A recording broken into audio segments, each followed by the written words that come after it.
بسم اللہ الرحمن الرحیم۔ 19 جون 1953 نیو یارک کے سنگ سنگ پریزن کے باہر سناٹا تھا، لیکن ہوا میں ایک عجیب سا بھاری پن موجود تھا۔ جیل کی اونچی دیواروں کے باہر ہزاروں لوگ جمع تھے، کچھ کے ہاتھوں میں موم بتیاں اور آنکھوں میں آنسو تھے، جبکہ کچھ کے ہاتھوں میں پلے کارڈز تھے جن پر ڈیتھ ٹو دا ٹریٹرز لکھا ہوا تھا۔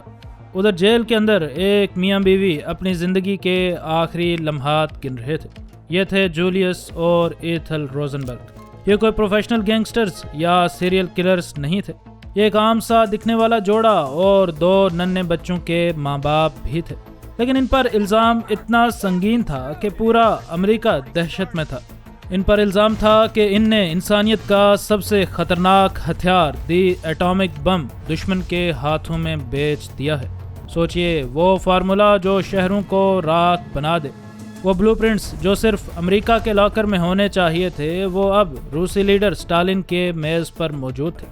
کیا ایک معمولی الیکٹریکل انجینئر نے واقعی اتنی بڑی چوری کی تھی؟ کیا اس کی بیوی واقعی اس سازش کی ماسٹر مائنڈ تھی، یا پھر یہ کولڈ وار کا پہلا اور سب سے بڑا پولیٹیکل مرڈر تھا؟ آج ہم دی روزنبرگز کی فائلز کھولیں گے، تیار ہو جائیے، کیونکہ یہ جاسوسی کی دنیا کا سب سے ڈارک اور کنٹروورشل چیپٹر بھی ہے۔ یہ تھی وہ ایسی ڈکیتی جس نے دنیا کو ہمیشہ کے لیے بدل کر رکھ دیا ہے۔ دوستو، 1940s کا وہ دور یاد کریں جب ہٹلر پوری دنیا کے لیے ایک ڈراؤنا سپنا بن چکا تھا، لیکن پردے کے پیچھے امریکہ ایک ایسی طاقت تیار کر رہا تھا جو اسے سپر پاور بنانے والی تھی۔ یہ تھا دی مینہٹن پروجیکٹ۔ امریکی ریاست نیو میکسیکو کے شہر لاس الاموس کی لیبز میں رابرٹ اوپنہائمر اور دنیا کے بہترین سائنٹسٹ دن رات ایک کر رہے تھے تاکہ دنیا کا پہلا ایٹمی بم بنایا جا سکے۔ یہ پروجیکٹ اتنا ٹاپ سیکرٹ تھا کہ جب پریزیڈنٹ روزویلٹ کا انتقال ہوا اور ہیری ٹرومین نئے پریزیڈنٹ بنے تو انہیں تب جا کر بتایا گیا کہ امریکہ ایٹمی بم جیسی کوئی چیز بنا رہا ہے۔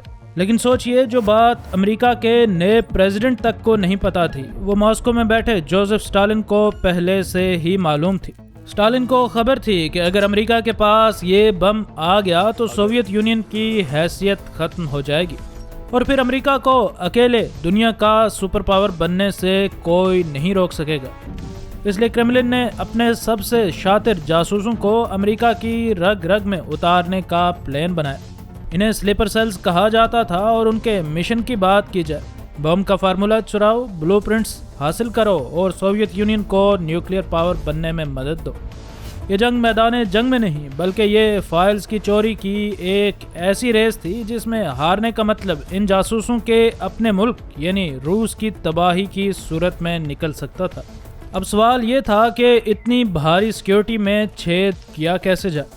سوویتس کو جاسوس نہیں بلکہ بلیورز چاہیے تھے، اور انہیں ملا ایک ایسا بندہ جو سسٹم کے اندر رہ کر اسے تباہ کرنے کا جذبہ رکھتا تھا۔ یہ تھا جولیس روزنبرگ۔ جولیس ایک الیکٹریکل انجینئر تھا، مگر کمیونزم اس کا اصل جنون تھا۔ وہ اور اس کی بیوی ایتھل دونوں ینگ کمیونسٹ لیگ کے کٹر ممبرز تھے۔ 1942 میں جب دنیا ورلڈ وار 2 میں مصروف تھی، جولیس کو سوویت ایجنسی NKVD نے کامیابی سے ریکروٹ کیا۔ اس کا کوڈ نیم لبرل رکھا گیا، لیکن جولیس اکیلے یہ کام نہیں کر سکتا تھا، اسے بم کے دل تک پہنچنا تھا۔ اور قسمت دیکھیے، اس کا سب سے بڑا ہتھیار اس کے اپنے سسرال میں موجود تھا۔ اس کی بیوی ایتھل کا چھوٹا بھائی ڈیوڈ گرین گلاس، جو US آرمی میں مشینسٹ تھا، اور لاس الاموس کی بالکل اسی لیب میں کام کر رہا تھا جہاں امریکہ ایٹمی ہتھیار بنا رہا تھا۔ جولیس نے ڈیوڈ کو اکسایا۔ اس نے کہا کہ یہ راز صرف امریکہ کے پاس نہیں رہنے چاہیے، کیونکہ یہ انسانیت کے لیے خطرناک ثابت ہو سکتا ہے۔ ڈیوڈ اس کی یہ بات مان گیا، اور اب یہ ایک فیملی بزنس بن چکا تھا۔ جولیس ماسٹر مائنڈ تھا، ڈیوڈ انسائیڈر تھا، اور اس کی بیوی ایتھل وہ کڑی تھی جو ان سب کو جوڑ کر رکھ رہی تھی۔ لیکن یہ نیٹ ورک یہاں ختم نہیں ہوتا، ان نے ایک کوریئر بھی رکھا تھا۔ یہ تھا ہیری گولڈ، جو سیکرٹ ڈاکومنٹس لے کر سوویت ایجنٹس تک پہنچاتا تھا۔ ایک ایسا جال بچھایا گیا جس کے بارے میں FBI کو کانوں کان خبر نہیں تھی۔ یہ لوگ کوئی پروفیشنل سپائز نہیں تھے، بلکہ عام شہری تھے جو دنیا کی سب سے بڑی نیوکلیئر ڈکیتی کو انجام دینے والے تھے۔ دوستو، اب آتے ہیں اس چیز پر جس نے امریکہ کی نیندیں حرام کر دیں اور پینٹاگون کے ہوش اڑا دیے، یعنی دا نیوکلیئر بلو پرنٹس۔ ایٹمی بم بنانا کوئی بچوں کا کھیل نہیں تھا۔ فیٹ مین بم جو ناگاساکی پر گرایا گیا وہ امپلوئن ٹیکنالوجی پر چلتا تھا۔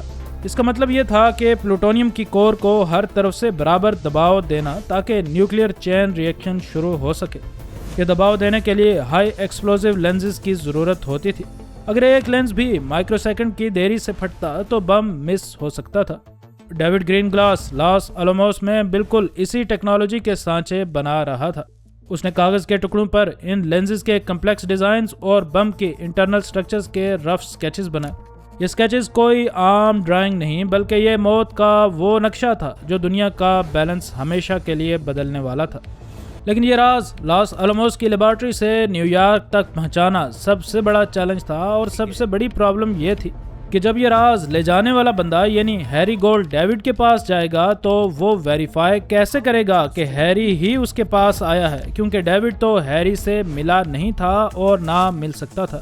جولیس نے جاسوسی کی دنیا کا ایک انتہائی سمپل لیکن جینیس کوڈ بنایا۔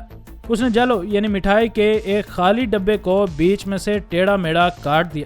ایک حصہ کوریئر ہیری گولڈ کو دیا گیا اور دوسرا ڈیوڈ گرین گلاس کو۔ جب ہیری گولڈ ڈیوڈ سے ملنے گیا تو ان نے ان ٹکڑوں کو آپس میں جوڑا۔ جب وہ پرفیکٹلی فٹ ہو گئے تو کنفرم ہو گیا کہ یہ اپنا ہی بندہ ہے، اور یوں ان کو کسی پاس ورڈ یا کسی آئی ڈی کارڈ کی ضرورت نہیں تھی، بلکہ ایک کارڈ بورڈ کے ٹکڑے سے یہ ویریفیکیشن کمپلیٹ کی گئی۔ اور پھر ڈیوڈ نے وہ موت کے بلو پرنٹس ہیری گولڈ کے حوالے کر دیے۔ ہیری نے انہیں ڈائریکٹ سوویت ایجنٹس کو دیا، اور پھر سوویت یونین جو نیوکلیئر ٹیکنالوجی میں امریکہ سے برسوں پیچھے تھی، محض ان رازوں کی وجہ سے راتوں رات امریکہ کی برابری پر آ گئی۔ 29 اگست 1949 کو جب قزاقستان کے شہروں میں سوویت یونین نے اپنا پہلا ایٹمی بم ٹیسٹ کیا تو واشنگٹن میں کسی کو یقین ہی نہیں آ رہا تھا۔ امریکہ کی نیوکلیئر مونوپولی ختم ہو چکی تھی، کیونکہ واشنگٹن میں بیٹھے اینالسٹ تو یہی سمجھ رہے تھے کہ سوویت یونین ابھی کئی دہائیاں ایٹم بم بنانے سے پیچھے ہے۔ بالکل اسی دن امریکہ کی نیوکلیئر مونوپولی ہمیشہ کے لیے ختم ہو چکی تھی۔ ایف بی آئی کو سمجھ آ گیا کہ ان کے گھر میں ڈاکو گھس چکا ہے اور اس نے سب سے قیمتی ہیرا چوری بھی کر لیا ہے۔ دوستو، جاسوسی کی دنیا میں ایک پرانی کہاوت ہے، ایک غلطی اور سب ختم۔ سوویت یونین کا جشن ابھی ختم بھی نہیں ہوا تھا کہ ایف بی آئی نے پروجیکٹ وینونا کے ذریعے ان سیکرٹ سوویت ٹیلی گرامز کو ڈیکوڈ کرنا شروع کر دیا جو 1940s میں بھیجے گئے تھے۔ ان ٹیلی گرامز کو ڈیکوڈ کرنے کے بعد ایف بی آئی کو پتا چلا کہ لبرل نام کا کوئی جاسوس ان کے دماغ سے کھیل رہا ہے۔ پھر ایف بی آئی والے خونخوار بھیڑیوں کی طرح اس کے پیچھے لگ گئے۔ پہلا ڈومینو گرا لنڈن میں۔ کلاس فاکس نامی ایک روسی جاسوس گرفتار ہوا۔ اس نے تفتیشیوں کے آگے ہیری گولڈ کا نام لیا۔ ہیری گولڈ گرفتار ہوا تو اس نے ڈیوڈ گرین گلاس تک پہنچنے کا راستہ دکھایا، اور جب ایف بی آئی ڈیوڈ کے دروازے پر پہنچی تو اس نے اپنی جان بچانے کے لیے وہ کیا جو تاریخ کا سب سے بڑا دھوکہ مانا جاتا ہے۔ وہ اپنی ہی بہن اور بہنوئی کے خلاف وعدہ معاف گواہ بن گیا۔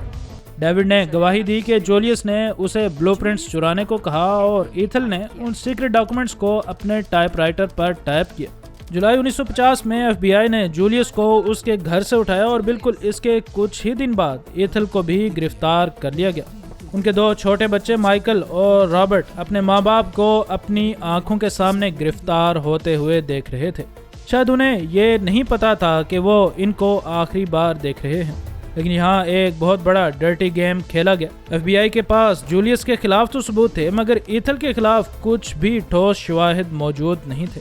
انہوں نے ایتھل کو صرف اس لیے اریسٹ کیا تاکہ جولیس پر دباؤ ڈالا جائے۔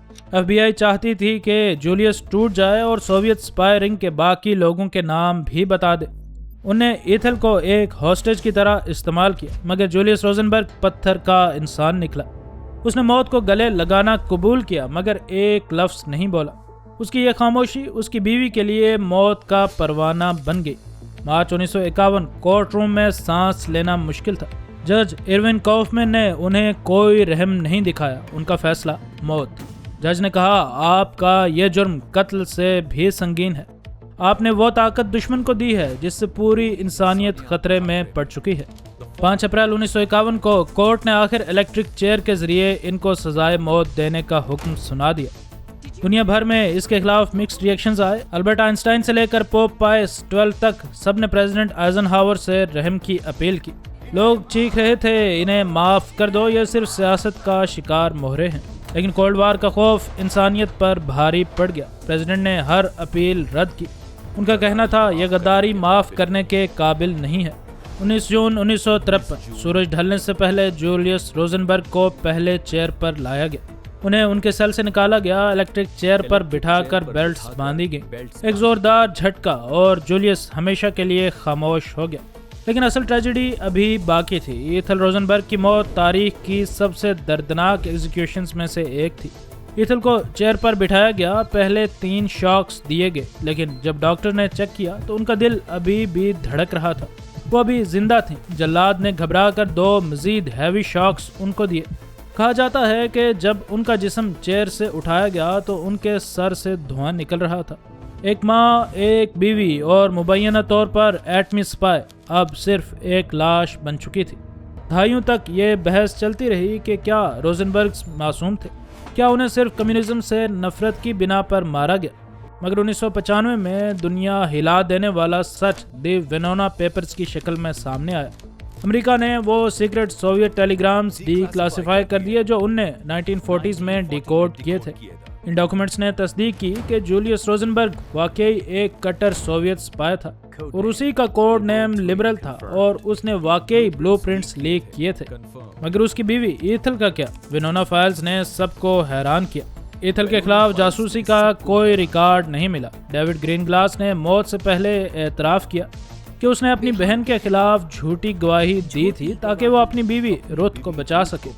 سوچئے ایک بھائی نے اپنی بہن کو الیکٹرک چیئر پر بھیج دیا تاکہ وہ خود سکون سے رہ سکے۔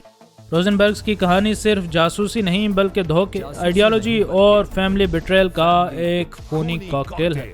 اس نے کولڈ وار کا رخ بدل دیا اور دنیا کو نیوکلیئر جنگ کے دہانے پر کھڑا کر دیا۔ کیا انہیں موت کی سزا ملنی چاہیے تھی یا یہ امریکہ کی سب سے بڑی تاریخی غلطی تھی؟ کمنٹ باکس میں اپنی قیمتی آراء کا اظہار ضرور کریں۔ انشاءاللہ ملتے ہیں اگلی ویڈیو میں۔ فی امان اللہ۔